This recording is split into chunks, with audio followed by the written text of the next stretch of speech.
Bonsoir Philippe, Bonsoir, Ria.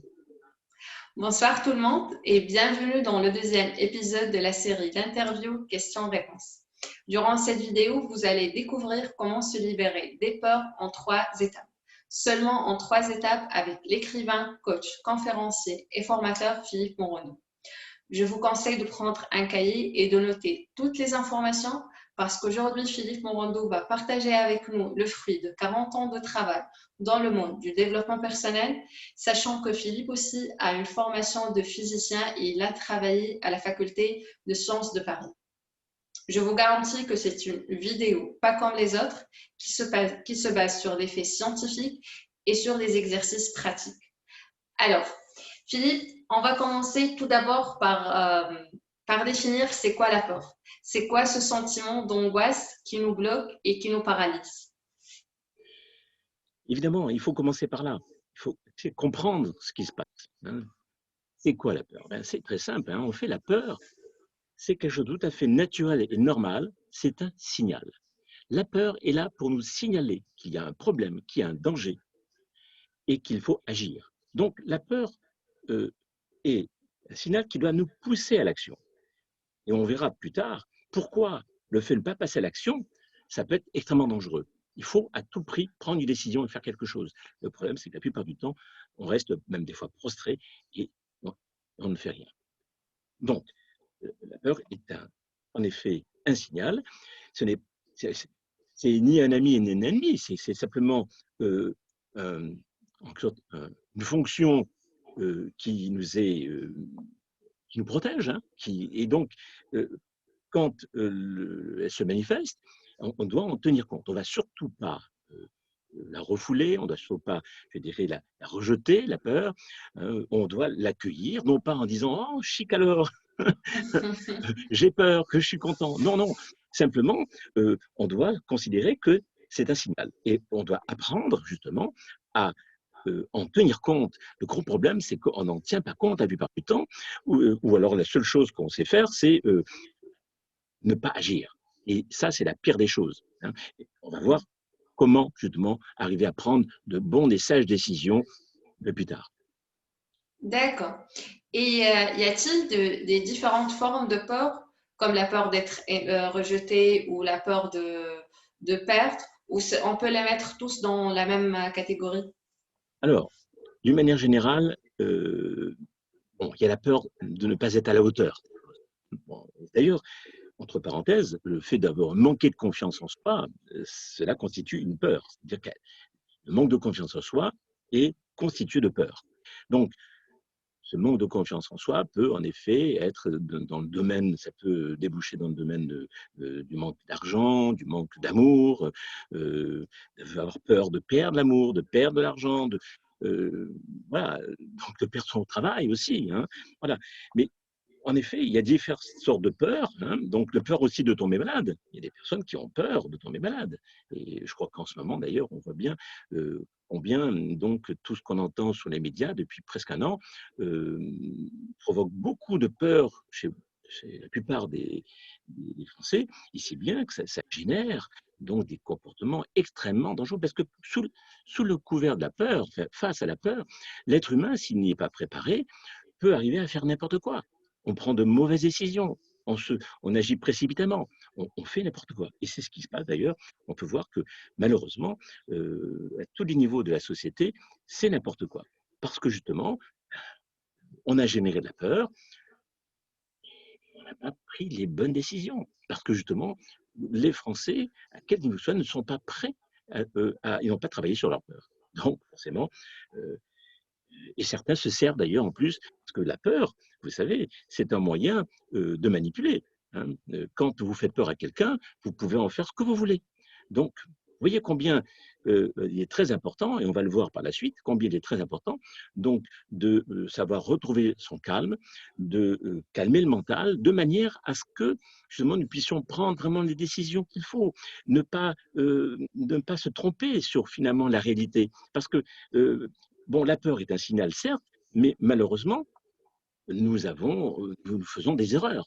C'est notre corps physique, comme d'ailleurs ces erreurs peuvent être faites même par des robots, hein. C'est-à-dire qu'il peut y avoir donc un défaut donc d'interprétation, de repérage de ce qui est.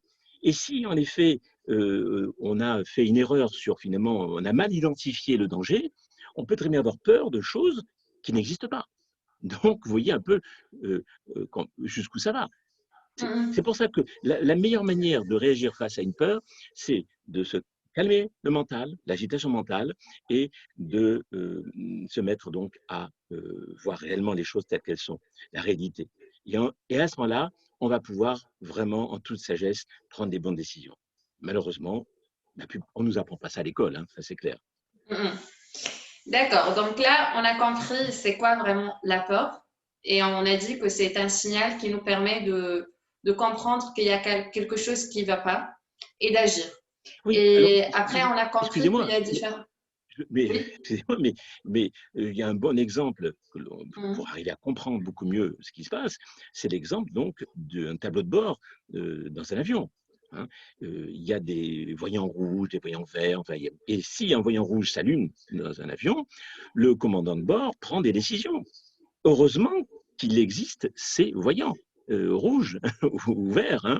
Ça permet justement donc au commandant de bord de prendre des bonnes décisions.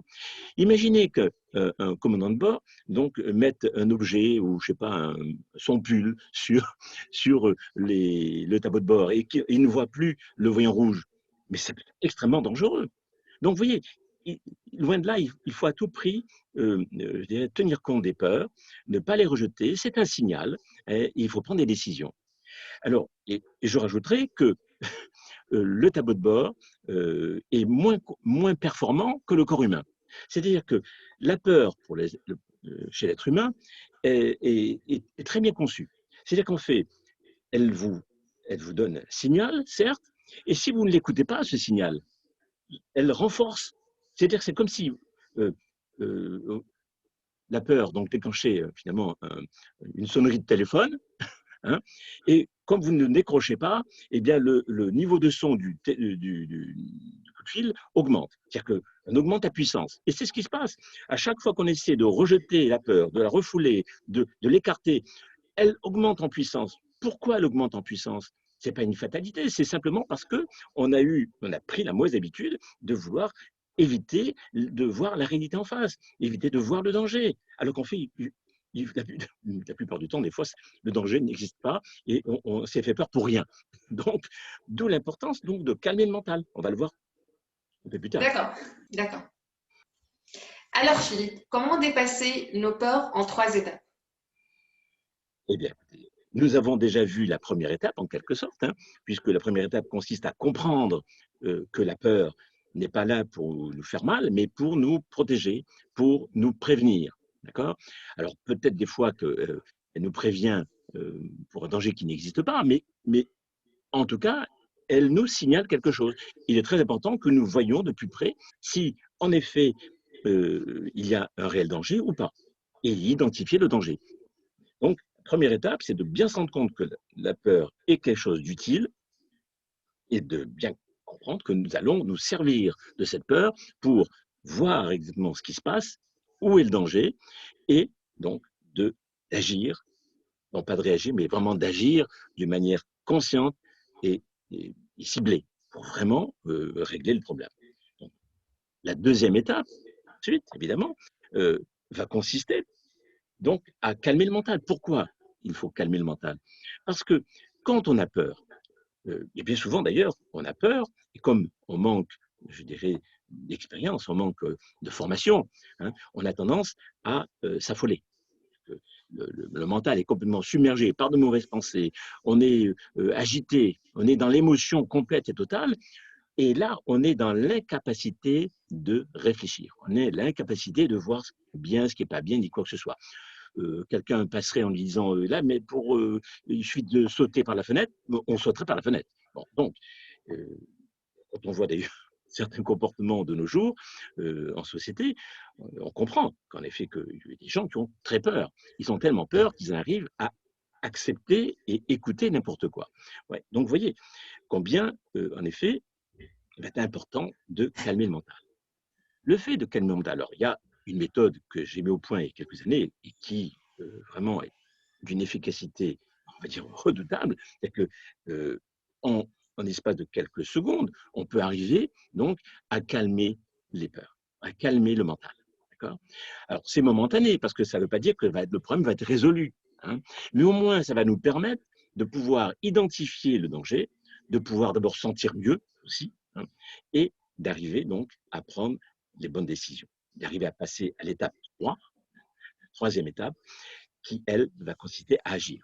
Agir, bien sûr, euh, on va pouvoir donc modifier des choses dans notre environnement. Hein, si vraiment d'évidence il y a un danger, si d'évidence il y a un début de feu quelque part, on va prendre les mesures qui s'imposent. Hein. Bon, voilà, à l'extérieur, surtout si le danger est identifié, on va prendre des bonnes décisions. Là où on ne prend pas les bonnes décisions, c'est quand on est envahi par la peur et qu'on en arrive à ne même plus comprendre ce qui se passe. C'est-à-dire qu'on s'agite, on fait n'importe quoi, on bouge. Alors, bien sûr qu'il faut bouger. Et d'ailleurs, pourquoi on s'agite bien souvent? Parce que la peur nous pousse à l'action. Et donc, bien souvent, et même des fois certains enfants qui ont des problèmes éducatifs sont très agités parce que justement, ils ont peur. Donc, ils s'agitent. Ils s'agitent en tous sens. On prend ça pour de la santé en disant oh, ils sont dynamiques, tout ça. Mais non, ils s'agitent, ils font tout et n'importe quoi, mais parce qu'en fait, ils ont des peurs. Et ils les comblent, ces peurs, justement en s'agitant d'une manière outrancière. Mais les êtres humains, les adultes, c'est pareil. Hein. C'est-à-dire que les gens s'agitent, ils font n'importe quoi, ils deviennent plus agressifs, parce que la peur se transforme en colère, hein, et en agressivité, il faut bien comprendre. Parce que la peur est un signal, mais si on se rend compte d'évidence qu'à un moment donné, on peut arriver donc à se donner l'impression qu'on a résolu le problème en agressant quelqu'un, on va le faire. On va accuser quelqu'un, on va reprocher, on va se défouler sur peut-être le conjoint, sur le voisin, sur la voisine, on va accuser les autres. Et le fait d'accuser, le fait donc de participer en groupe à une action contre quelqu'un, ça soulage momentanément. Donc il faut comprendre que l'être humain cherche d'une manière naturelle à soulager ses souffrances.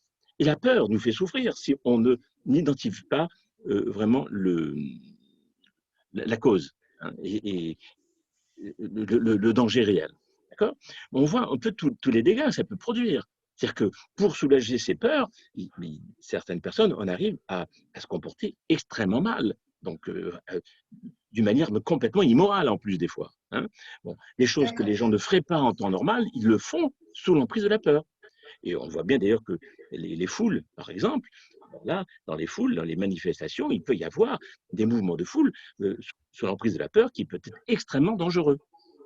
Donc, en effet, nous allons passer à l'action. Mais comme on a calmé le mental, on va pouvoir le faire d'une manière efficace.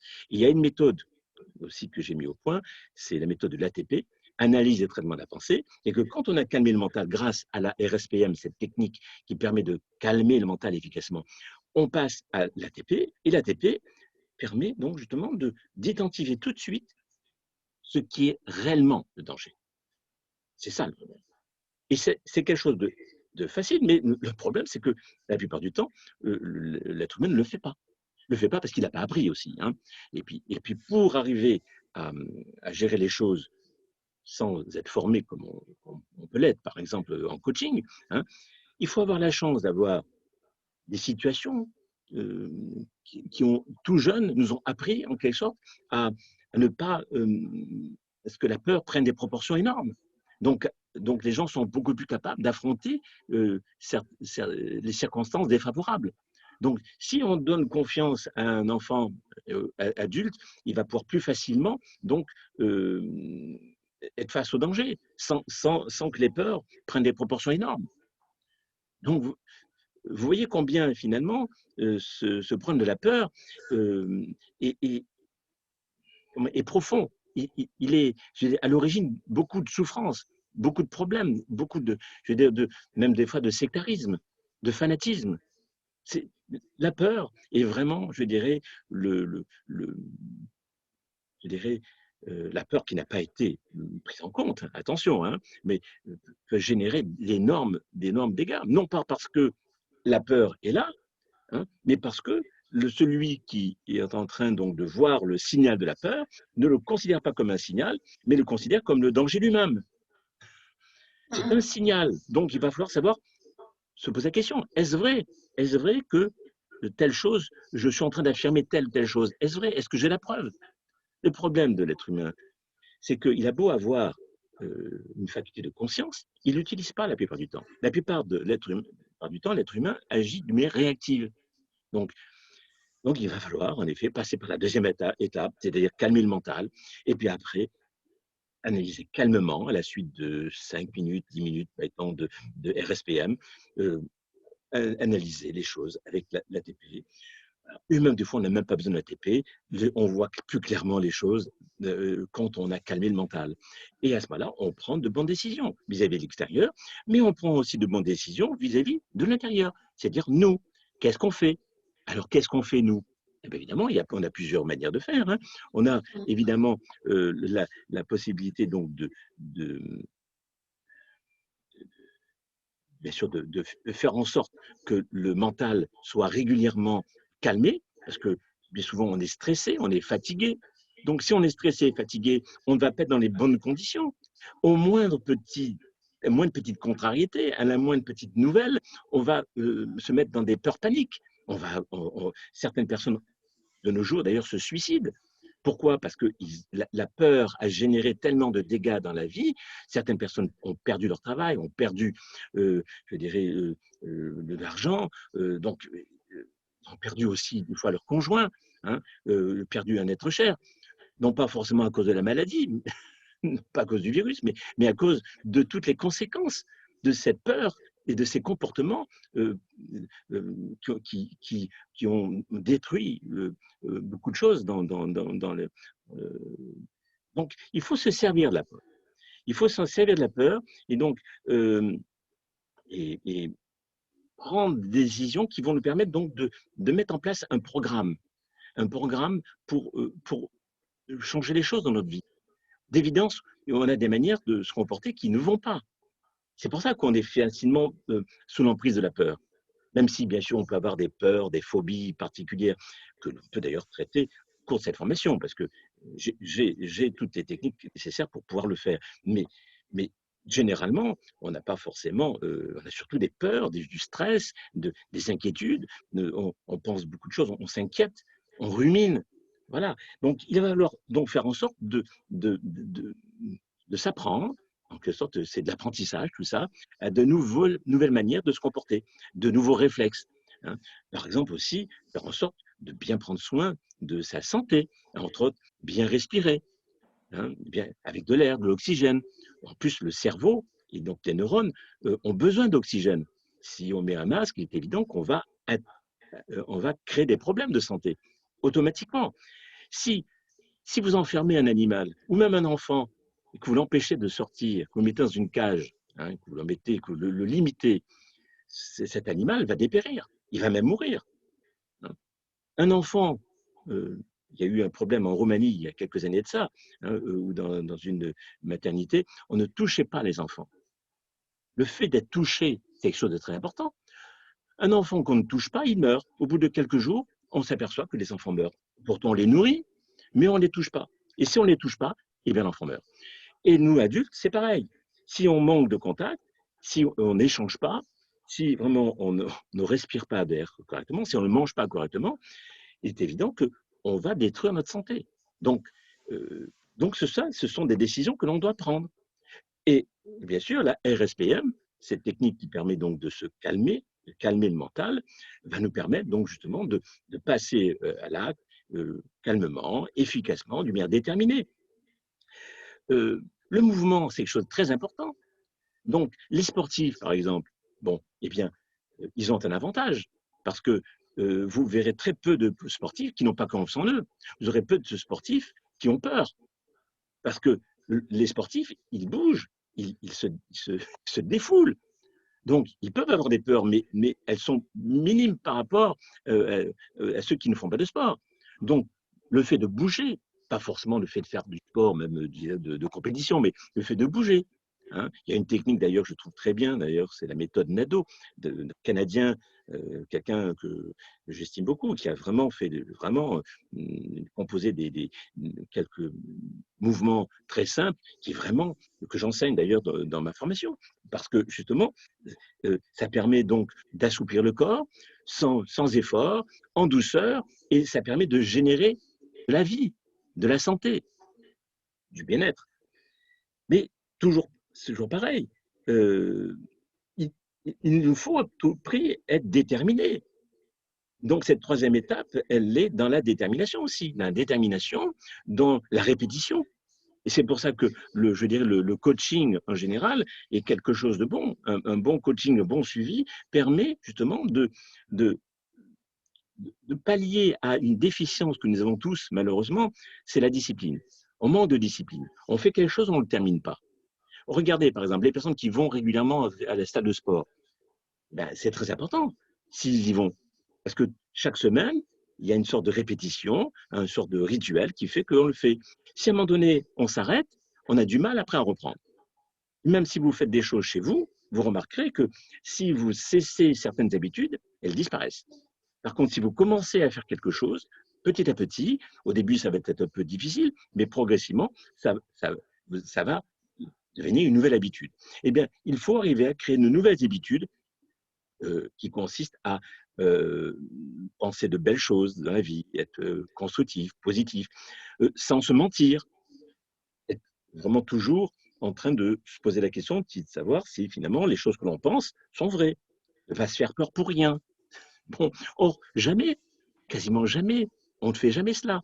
On ne se pose pas la question de savoir si les inquiétudes que l'on a par rapport à telle ou telle personne, notre entourage, hein, notre conjoint, etc., on, on, on ne vérifie pas, mais on se raconte des histoires. Alors la jalousie, tout ça, tout y va. Bon, mais en attendant, on se fait beaucoup de mal. Et donc, on finit par avoir des comportements qui sont de plus en plus désastreux. Donc, le couple, au lieu de se renforcer, il se, il, on ne peut pas favoriser donc l'harmonie du couple de cette manière-là quand on a des peurs. Donc, le fait de calmer le mental, c'est quelque chose de très important. Et vous savez, il y a quelque chose de très important à comprendre aussi. C'est que quand on apprend donc, un nouveau réflexe, une nouvelle connaissance, les choses se passent en 4 étapes. La première étape, c'est que d'abord, on est inconscient d'être incompétent. Là, par exemple, avant de visionner une vidéo, beaucoup de personnes sont inconscientes d'être incompétents. En fait, ils ne savent pas se comporter face à une peur, face à ce signal. Bon, ils ne savaient pas qu'ils étaient incompétents. Mais quand on voit une vidéo comme celle que l'on fait aujourd'hui, hein, à travers cette interview, bon, on devient conscient d'être incompétent. Alors, bien sûr, ça ne résout pas tout. Ça peut améliorer des choses. On commence déjà à être un peu plus, je dirais, compétent. Mais pour arriver à être conscient d'être compétent, c'est-à-dire là, c'est par un entraînement régulier. Et donc, la formation à la conscience que je fais est donc tout à fait, elle convient aussi aux personnes qui ont des peurs. Parce qu'avec cette formation à la conscience, on va tout de suite, bien sûr, apprendre la RSPM, cette technique donc de calme mental. On va apprendre à, je dirais, prendre des bonnes décisions, parce que il y a 12 règles qui comportent cette formation comporte 12 règles. Ces 12 règles permettent justement de vraiment savoir si finalement on avance bien. Donc, c'est un coaching. Ces 12 règles sont un coach en elles-mêmes, en quelque sorte. D'accord, oui. Bien sûr, chaque semaine, dans cette formation, 1 heure de coaching qui permet donc à chacun de donner ses difficultés, donc de corriger, de rectifier. Mais, vous savez, on n'a jamais vu un champion en sport, hein, un sportif, hein, sans coach. Et dans la mesure où on veut atteindre des objectifs, c'est la moindre des choses d'avoir quelqu'un de compétent qui va nous amener d'un point A à un point B, à ce que l'on veut. Voilà. D'accord. Donc, si on résume, il y a 3 étapes. La première, c'est de comprendre la peur. Après, d'identifier, Important, oui, absolument. après d'identifier le danger et en fonction, et là, pour identifier, Calmer le mental, oui, calmer le il faut mental. calmer le mental. Parce que, Et parce pour que le calmer, pour identifier, excusez-moi, mais pour oui, identifier hein, correctement, il faut calmer le mental. Si on cherche à connaître la cause donc de notre peur, hein, sans calmer le mental, on risque d'accuser le voisin, la voisine, on risque de devenir même haineux vis-à-vis de telle personne, rien que pour se soulager. C'est-à-dire qu'on ne va pas vraiment voir correctement les choses. Il n'y a que dans le calme mental qu'on va pouvoir vraiment voir les tenants et aboutissants et ne pas tomber dans des excès qui vont nous détruire et même détruire les autres. Hein. Donc, deuxième d'accord. étape, on calme le C'est- mental. Et on le calme avec la technique de la RSPM. Tout à Si vous fait. pouvez, Philippe, nous parler un peu de cette technique, ça consiste en quoi? Alors, comme ça, en deux mots, Oui, elle consiste donc à respirer d'une certaine manière. Hein. C'est simple, hein, mais il y a quand même des indications bien précises qu'il faut respecter. Bon, c'est à la portée de tout le monde. Le principal, c'est de bien ensuite s'entraîner correctement. En l'espace d'une demi-heure, on peut arriver donc à je dirais, la mettre en pratique. Bon, donc, bon, j'ai une formation aussi anti-stress qui est réservée à cette RSPM, à cette technique. Bon, là, pendant 2 heures, j'explique de long en large exactement comment pratiquer cette technique. Mais déjà en une d'accord. demi-heure, on peut déjà commencer à en avoir une idée exacte et commencer à pratiquer correctement. Bon, et ensuite, les bienfaits sont énormes. Pourquoi? Parce que elle a euh, à la différence de certaines techniques qui existent déjà, techniques yoga ou autres, hein, qui sont déjà de bonnes techniques, mais qui sont là avant tout pour la méditation. La technique de la RSPM permet d'arriver à calmer le mental en quelque circonstances que ce soit. Voilà. Alors, c'est certain qu'elle va provoquer des relâchements tels que il faut bien s'installer quand même correctement. Hein. Si par exemple on est dans le métro, il faut bien s'installer de telle manière à ce que vraiment on risque pas donc de tomber à droite Oui, ou à gauche. Hein. Bon, il y a quand même un minimum. Bon, mais ensuite quand on a l'habitude de la pratiquer, on peut arriver même en position debout de le faire sans tomber.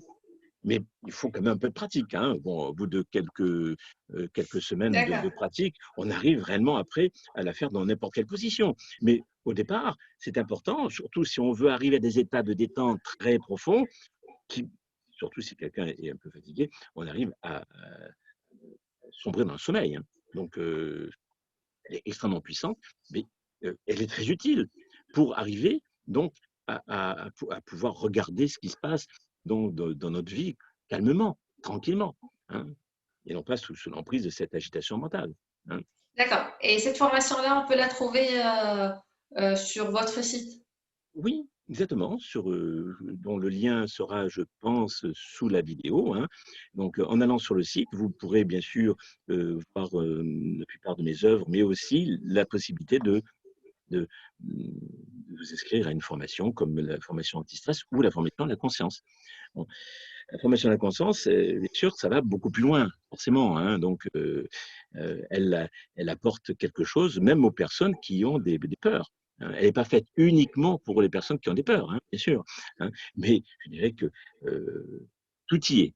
On a avec cette formation la possibilité de vraiment se transformer en profondeur et surtout sans se mentir, sans se raconter d'histoire. Parce que si vous voulez, le problème de notre société actuelle, c'est que bien souvent, par facilité, on essaie des techniques qui vont euh, nous emballer quelque peu au départ, parce que bon, elles sont plus connues. Bon. Mais finalement, euh, on ne s'attache pas suffisamment à la conscience, c'est-à-dire au fait de ne pas se mentir. C'est-à-dire qu'on peut arriver à se faire du bien en se mentant. On le sait, ça. On sait que. Mais, mais le problème, c'est que en utilisant certaines techniques euh, qui sont, que les gens aiment bien, bon, on peut se mentir. C'est ça le problème. Alors qu'avec donc ma formation, c'est le contraire. On reste vraiment dans le réel et surtout, on ne se ment plus. Parce que la plupart de nos D'accord. problèmes, et si d'ailleurs nous avons beaucoup de peur, c'est parce que nous nous mentons. On passe notre temps à déformer la réalité. C'est énorme. C'est énorme. Et c'est pas compliqué en plus. Mais messieurs, il faut être un peu coaché pendant quelques semaines. C'est la moindre des choses. Hein. Il faut quand même, malgré tout, faire. Cette formation à la conscience aurait dû, elle devrait être enseignée dans les écoles, tout jeune. Ça éviterait que les enfants se tapent dessus et que les adultes aussi se tapent dessus. Parce que ça permet donc d'arriver à renforcer justement la santé, renforcer le bien-être et je dirais faire en sorte que les gens ne tombent pas dans le sectarisme ou dans le fanatisme. Parce que malheureusement, on peut dire qu'à notre époque, on est servi. On peut dire que là, on est gâté. Depuis un an, là, ça prend des proportions énormes. Hein, je dirais tous les excès, tout le fanatisme, le sectarisme qui existe. C'est étonnant parce qu'on ne parle plus de secte en ce moment. Vous avez remarqué, il y a peut-être une vingtaine d'années, je me souviens dans les années 1998, j'avais même écrit un ouvrage sur les sectes, sur le sectarisme surtout. Hein. Maintenant, on n'entend plus parler de secte. Et pourtant, vous verrez, je crois que vous devinez, on est en plein dedans. En fait, le sectarisme, c'est quelque chose, je dirais, de commun maintenant. Mais on ne se rend même plus compte. C'est ça. C'est pour ça que la société actuellement souffre comme ça. Pourquoi il y a tous ces problèmes au niveau mondial à tous les niveaux? Parce que mondialement, le monde est malade. Malade psychiquement. Malade parce que, je dirais, le sectarisme est devenu, je dirais, le comportement naturel. Et sous des dehors en plus de positivité, sous des dehors de compétition ou de réussite, on arrive aux pires choses. Aux pires choses. Voilà. Donc, voilà, je pense que maintenant, je crois que ce qui est important, c'est justement de bien comprendre que les choses ne peuvent pas changer sans un apprentissage. On peut bien sûr changer dans la vie. On change de toute manière tous. Hein. C'est la loi d'évolution, on change. On ne change pas beaucoup. Il y a certaines choses, tous les défauts, on les garde bien souvent. Hein, mais on change, on n'est plus la même personne. Et des fois, il y a même des défauts qu'on n'a pas et qu'on arrive à avoir. Et certains défauts qui prennent des proportions de plus en plus importantes. Donc, on change. Mais, voilà, donc, ce qu'il faudrait maintenant, c'est qu'on change, mais réellement. Et pour ça, il faut de l'entraînement. Vous savez, quand on répète une mauvaise habitude 2 ou 3 fois, on a du mal après à s'arrêter. D'accord, oui. Voilà. Et le mal-être que nous avons, malheureusement, du fait qu'on se ment, hein, où on a la sensation de subir la vie, donc on se ment, on se raconte des histoires, parce qu'on on voit dans la formation à la conscience, qu'on apprend à comprendre combien nous sommes cause, et que finalement c'est un bonheur. On n'a pas à craindre le monde extérieur. On est cause, c'est nous qui créons les situations. On est au bon moment ou au mauvais endroit à cause de nos pensées, à cause de notre manière de nous comporter. Il y a je dirais, une continuité, c'est-à-dire qu'il y a un effet de cause à conséquence. Les choses n'arrivent pas par hasard. Mais ça nous arrange par moments de penser que les choses arrivent par hasard. C'est la faute à pas de chance. Ça nous arrange. Hein. Et ben, en tout cas, j'espère en tout cas maintenant que toutes les personnes qui nous écoutent comprendront combien il va être important pour eux de vraiment se transformer comprendre, oui, et de ne pas subir la vie, ne pas continuer finalement à être là en train donc de réagir aux choses, au point que finalement on se trouve dans des situations de plus en plus difficiles et tout en accusant les autres, en accusant finalement nos parents, en accusant la faute à pas de chance, alors qu'en fait nous sommes cause, nous avons créé tout ça. Eh bien, il faut créer de nouvelles habitudes. Et des fois, c'est pas facile de le faire tout seul. C'est sûr que c'est pas facile de le faire tout seul, mais c'est facile quand on est bien coaché, ça devient très facile. Ça devient très facile. Hein. D'accord, donc merci Philippe. Là, on arrive à la fin de l'interview. Merci pour les 3 étapes. On va juste rappeler les personnes qui nous écoutent. C'est la première, ça sera de comprendre la peur, l'origine de notre peur. Deuxièmement, c'est d'identifier le danger et de calmer le mental pour qu'on puisse après passer à la troisième étape qui est le fait d'agir et de prendre des actions. Et pour prendre des actions, il y a des actions extérieures et aussi il y a des actions intérieures qu'on les prend avec nous-mêmes, qui consistent à prendre soin de nous, à bouger, à penser positivement et Mettre en pratique. oui, et mettre en pratique tout ça, mais aussi on doit utiliser des techniques parce que sans les techniques que vous avez citées comme la SPM ou l'analyse ATP. de la situation, oui. Donc sans ça, ça sera difficile vraiment de pouvoir que ce soit calmer le mental ou analyser la situation. Certaines personnes sont capables de ça, je pense. Hein, il ne faut pas non plus. Mais malheureusement, la plupart d'entre nous, on a du mal. J'ai même moi-même, hein, je l'ai vécu. Donc c'est pas le manque de discipline, le manque de régularité et de continuité dans nos actes, et c'est désastreux. Ça nous empêche de réussir, ça nous empêche de nous transformer vraiment dans la direction que l'on veut. D'accord, oui. Donc, merci beaucoup Philippe et on se Merci à revoit vous. oui, on se revoit prochainement pour une nouvelle vidéo et un nouveau sujet. D'ailleurs, si vous avez aimé la vidéo, n'hésitez pas à laisser un j'aime sur la vidéo et de nous laisser en commentaire vos propositions pour la prochaine vidéo. Et surtout, n'hésitez pas à partager cette vidéo avec vos familles, vos proches, avec toute personne qui a vraiment besoin d'écouter ces informations-là. Merci beaucoup et à la prochaine. Merci beaucoup et à